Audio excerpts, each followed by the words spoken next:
अस्सलाम वालेकुम दोस्तों, मैं हूं जहाद और एक दफ़ा फिर आप सब लोगों की खिदमत में हाज़िर हूं। दोस्तों, आज की वीडियो मैंने सोचा कि आप सब लोगों के सामने मैं अपना एक्सपीरियंस, ओ लेवल्स का एक्सपीरियंस और ए लेवल का एक्सपीरियंस आप लोगों के सामने रखूं कि वो डिफ़िकल्टी लेवल उनका मुझे कैसा लगा और क्या पढ़ाई के साथ साथ जो डिफरेंट एक्टिविटीज़ हैं वो करने का मौका मिलता है या नहीं मिलता, या सिर्फ पढ़ाई में लगना पड़ता है। तो आज की वीडियो में इंशाल्लाह मैं आपको सब कुछ क्लियर करूँगा।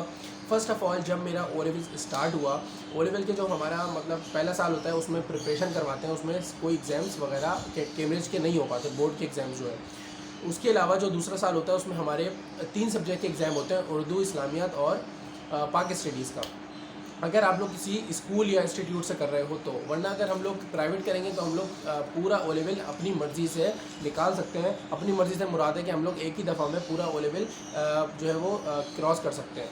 अच्छा, तो सूरत हाल ये है कि जब मेरा O2 आया, जब मतलब मुझे इस्लामियात, फ़िज़िक्स और इस्लामियात, पाक स्टडीज़ और उर्दू के एग्ज़ाम देने थे O2 के अंदर, दूसरे साल में ओ लेवल के। तो इतना कोई ख़ास जो है वो मुश्किल होता तो है, क्योंकि ज़ाहिर है वो पूरा का पूरा आपको रट्टा लगाना पड़ता है। पाक स्टडीज़ फुल टाइम जो है वो आपको डिफरेंट जो है वो हिस्ट्री जो है वो आपको याद करनी पड़ती है, और काफ़ी मुश्किलात हैं। ज़ाहिर है कि आपको एक एक चीज़ डिट्टू कॉपी आपको जो है वो रट्टा लगाना पड़ता है। तो बस रट्टा लगाने के हद तक जो है वो ये 3 सब्जेक्ट मुझे मुश्किल, 3 क्या, वो उर्दू तो आपको ज़ाहिर है कौमी ज़बान है, वो तो ईज़ी है। तो ये 2 सब्जेक्ट जो इस्लामियत और पाकी स्टडीज़ वगैरह, और ज़ाहिर जोग्राफ़ी भी एक तरह से रट्टा ही होता है, तो आपको प्रॉपर तरीके से इसको हिफ्ज़ करना होता है, आप ये कह लो। इसके अलावा इसमें कोई डिफ़िकल्टी नहीं होती। अगर आपने क्वेश्चंस जो है वो पास्ट पेपर्स के आप रट लो, एक तरह से आप उनको 5-6 दफ़ा एक बुक को दोहरा लो तो आपको ईज़ी हो जाता है। दूसरा ये कि जब हम लोग ओ लेवल्स के तीसरे साल में आए तो अनयूजुअली ऐसा हुआ कि हम, ज़ाहिर है वो कोविड-19 की वजह से जो पेपर्स कैंसिल हो गए थे, तो हम लोग को प्रिडिक्टेड ग्रेड्स मिल गए थे। तो इस वजह से हमें डिफ़िकल्टी लेवल साइंसेस का पता नहीं चला। लेकिन जब हम एएस लेवल के अंदर आए, एएस लेवल के भी एग्ज़ाम जो है वो पोस्टपोन्ड होकर आगे हो गए, तो वो मई-जून में एग्ज़ाम होने थे, हमारे पहुँच गए अक्टूबर-नवंबर में। तो सीन ये है कि वक्ती तौर पे तो हम बड़े खुश हुए कि भाई पेपर ख़त्म हो गए, पेपर कैंसिल हो गए, आगे बढ़ गए, हम लोग ने एंजॉय करना शुरू कर दिया। लेकिन जब वक्त आया पेपर का, और ज़ाहिर है जून जुलाई के भी अंदर भी हमें छुट्टियां नहीं मिल पाई, हमें जो है वो जुलाई से हमारी क्लासेस स्टार्ट कर दी गई, और हमें A2 का साल जो है वो स्टार्ट कर दिया गया, मतलब अगला साल। अभी हम लोग के पहले साल के एग्ज़ाम्स ए लेवल के नहीं हो पाए थे, हम लोग को दूसरे साल पढ़ाना शुरू कर दिया, क्योंकि ताकि वो हम लोग, जब हम लोग के एग्ज़ाम हो तो वो टाइम हम लोग बचा सकें, और अभी से हम लोग पढ़ाई स्टार्ट हमने कर दी। लेकिन जब हमारे एएस के एग्ज़ाम का टाइम आया, अक्टूबर-नवंबर आया, तो डिफ़िकल्टी लेवल का हमें एहसास हुआ कि भाई साइंसेस क्या चीज़ है। तो क्योंकि ज़ाहिर है हमें दोबारा तैयारी करनी पड़ी। पहले जो हमने तैयारी करी थी वो एंड टाइम पे एग्ज़ाम कैंसिल हुआ, अब हमें दोबारा तैयारी करनी पड़ी।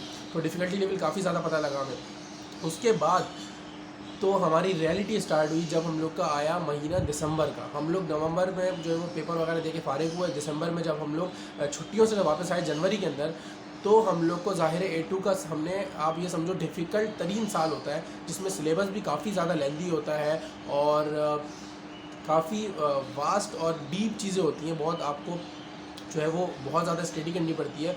तो और वो भी आपको समझो कि 1 साल के अंदर आपका वो कोर्स पूरा होता है, जबकि हमें आधे साल के अंदर ऑलमोस्ट वो चीज़ करनी पड़ी, तो हमें डिफ़िकल्टी लेवल पता लगा। तो ये सीन है कि मतलब A2 का साल जो है ना, A2 का साल मुझे काफ़ी ज़्यादा डिफ़िकल्ट लगा। लेकिन AS का साल हो सकता है कि हमने 1.5 साल में कंप्लीट किया, इस वजह से मुझे ईज़ी लगा, लेकिन मुझे ईज़ी लगा, साफ़ बात है।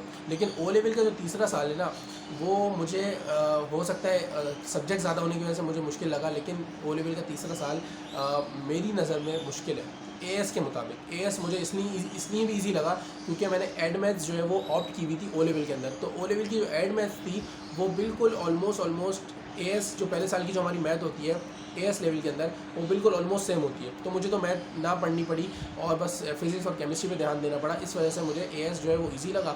A2 लेकिन बहुत ज़्यादा लेंथी है, मुश्किल भी है। A2 की मैथ्स भी बहुत ज़्यादा प्रैक्टिस मांगती है और आपको सेल्फ प्रैक्टिस बहुत ज़्यादा करनी पड़ती है। यही सीन फिज़िक्स का है। फिज़िक्स में भी आपको बहुत ज़्यादा प्रैक्टिस की ज़रूरत होती है। केमिस्ट्री का सीन ये है, केमिस्ट्री में आप जो है वो चीज़ों को पढ़ोगे, समझोगे तो केमिस्ट्री याद हो जाती है। और केमिस्ट्री में एग्ज़ाम जो है ना, अभी हमारा जो एग्ज़ाम हमारा गुजरा है A2 का, वो इतना ज़्यादा मुश्किल नहीं था, और जब एएस का एग्ज़ाम हुआ था वो भी इतना ज़्यादा मुश्किल नहीं था। तो फिज़िक्स का एग्ज़ाम जो है वो मुश्किल आता है, पता नहीं मुझे भी मुश्किल लगता है और भी बहुत से बच्चों को।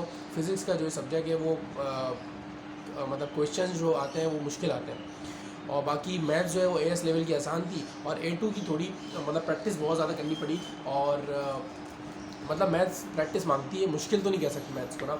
तो ये मेरे जो है वो ज़ाती एक्सपीरियंस है AS और A लेवल्स आप कह लो, और पूरा O लेवल को मिला के, क्योंकि अब ज़ाहिर है हमारा अल्हम्दुलिल्लाह साल कंप्लीट है। तो मैंने सोचा कि मैं अपना एक्सपीरियंस जो है वो कल के आने वाले बच्चे जो हैं, जो भी मतलब O लेवल A लेवल करेंगे, तो उनके लिए ईजी हो। और अगर मैं कोई भी चीज़ क्लियर नहीं कर पाया तो आप लोग कमेंट में ज़रूर पूछ लीजिएगा, कुछ भी अगर आपको अनक्लियर है। इंशाल्लाह मिलते हैं नेक्स्ट वीडियो में, जब तक के लिए अपना बहुत ख्याल रखिएगा। अल्लाह हाफ़िज़।